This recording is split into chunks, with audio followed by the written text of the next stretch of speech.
Hi everybody, and welcome to Mission Control for Equip Tips video. In this video, we're going to talk about cleaning the console's surface.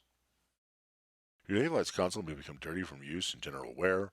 You can use mild solvents such as methylated spirits, called meths in many places, or you can use a disinfecting type wipe. Don't use a wipe or cloth that is dripping wet.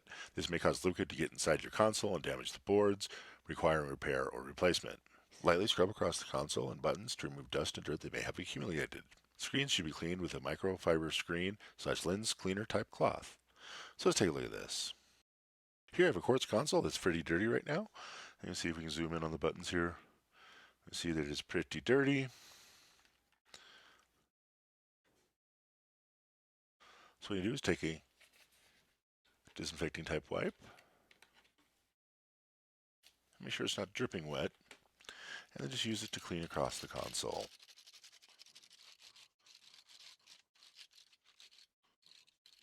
Don't forget to move your faders out of the way and clean across the bottom. And also by gently pulling up, you can take the wheels off to clean around them.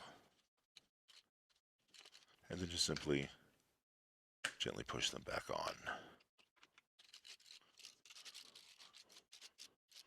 You now see that our buttons and console is generally much more clean.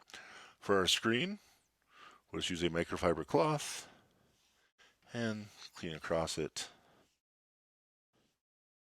removing any fingerprints or dust that may be on our screen.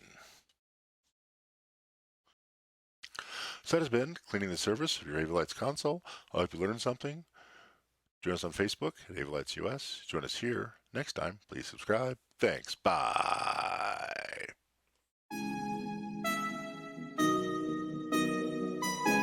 Wheel stop. Roger, wheel stop, Discovery. Welcome back. A great ending to the new beginning.